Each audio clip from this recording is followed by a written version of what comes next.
अब गुरु जो चाहेंगे बनाएंगे। यही भाव के साथ सदगुरु महाराज की जय घोष करें। श्री सदगुरु महाराज की।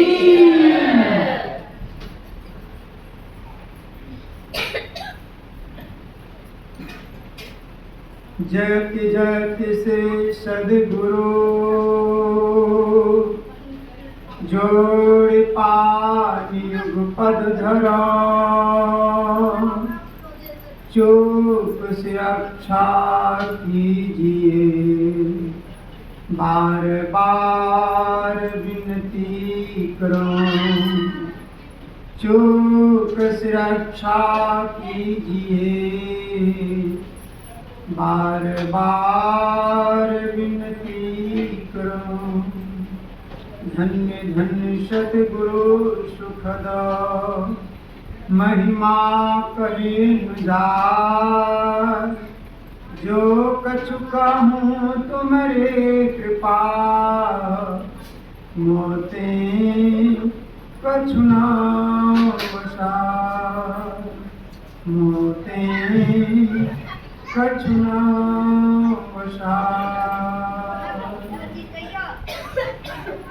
और व्यक्त रूप में सर्वत्र विराजमान सर्वशक्तिमान सर्वक्षण स्मरणीय अनंत से विभूषित परमाराध्य सदगुरु महाराज जी के पावन श्री चरणों में कोटि कोटि सहदंडवत नमन। व्यक्त रूप में अपने आवास में विराजमान संत मत के गौरव स्तंभ बाल ब्रह्मचारी गैरिक पटधारी ज्ञान के भंडारी भक्तों के पुकार को स्वीकार करने वाले परम पूज्यपाद आचार्य श्री के पावन श्री चरणों में कोटि सहदंडवत नमन। मंच पर विराजमान संत मत के साधना में तपे तपाए सदगुरु ज्ञान ध्वज को जन जन तक बिखरने वाले सभी पूज्य महात्मा गणों के पावन श्री चरणों में कोटि सहदंडवत नमन। उपस्थित गुरुजन धर्म प्रेमी सत्संग प्रेमी महानुभाव समस्त नगरवासियों पूजनीय माताओं एवं भक्तिमती बहनों सभी को मैं नमन करता हूँ और निवेदन करता हूँ कि एक बार पुनः दोनों हाथों को उठाते हुए आशीर्वाद देते हुए सदगुरु महाराज की जय घोष करें। श्री सदगुरु महाराज की।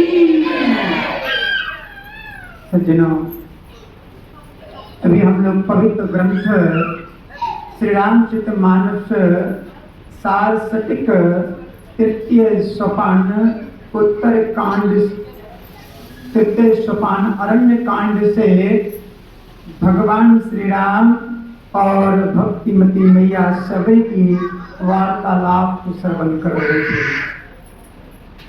मैया शिकायत कर रही है, अपने परिस्थिति को कोस रही है और भगवान उसका बड़ाई कर रहे हैं। वक्त नूर को बेनूर बना देता है, वक्त फकीर को हुजूर बना देता है, वक्त का कद्र करके बंदे वक्त कोयले को भी केहूर बना देता है। कभी घबराना नहीं चाहिए, लाख परिस्थिति आ जाए पर अपना धर्म से विमुख नहीं होना चाहिए। अपने धर्म में जो लगा हुआ है भगवान को निमंत्रण देने की जरूरत नहीं है, भगवान उसके चरणों में आ जाए, भगवान उसके अधीन हो जाएंगे।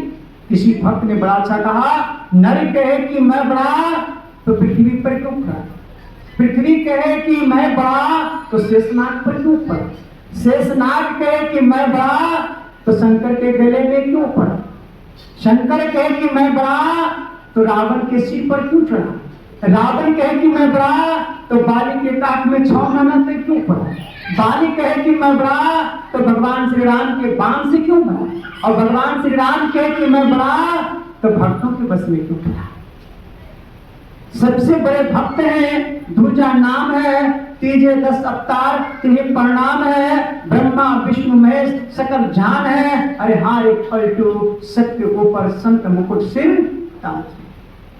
अपना मान टले टल जाए पर भक्त का मान न टलते।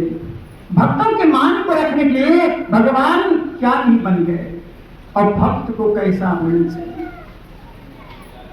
किस भक्त के अधीन भगवान होते हैं, किस भक्त के गुलाम होते हैं। भक्तों का तो बहुत प्रकार है।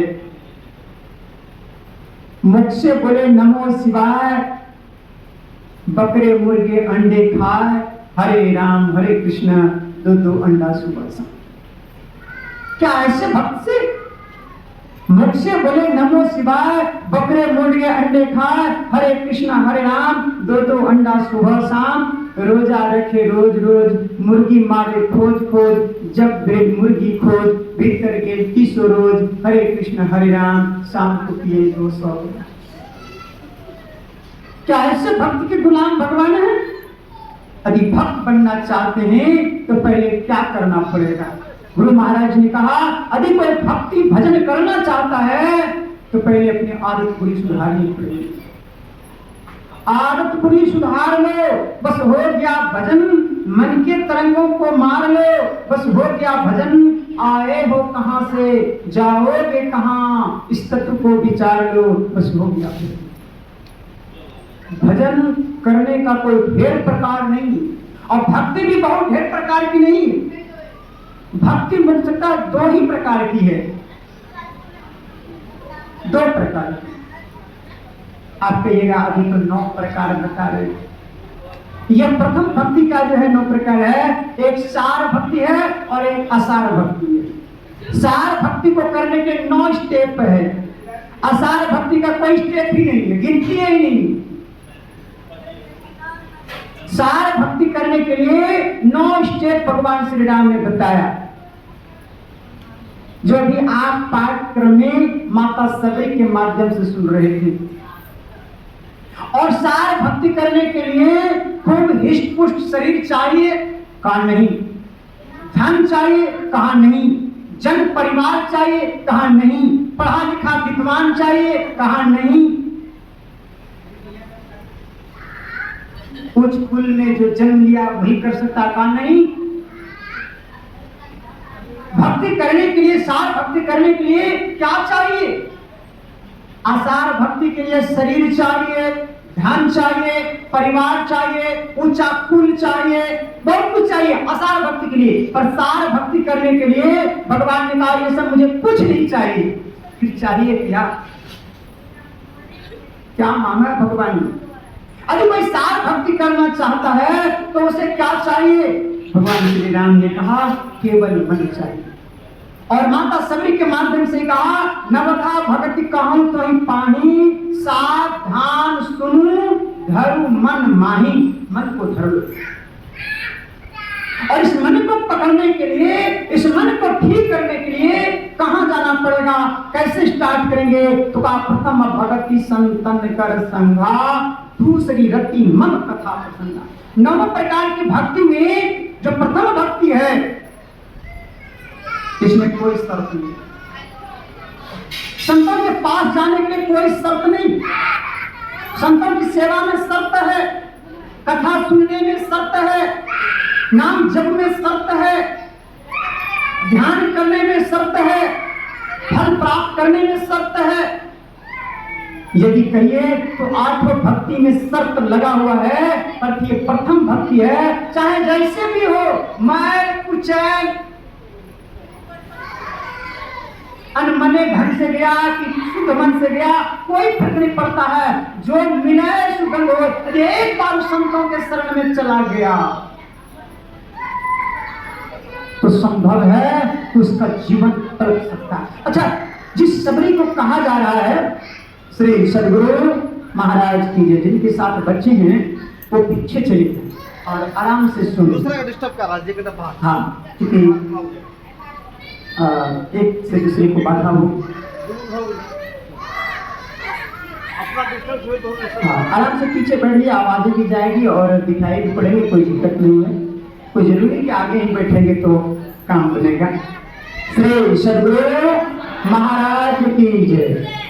हलचल होगा तो फिर मैं चुटकुल्ला छोड़ूंगा, इसलिए शांति से सुनेंगे तो रहस्यमय बातों को सुनाऊंगा। जिसको सर्टिफिकेट प्रमाण पत्र स्वयं भगवान श्री राम दे रहे हैं। भगवान कहते 9 में से एक भी कोई है तो मेरा अतिशय प्यारा है, पर तुझ में तो 9 प्रकार की भक्ति है।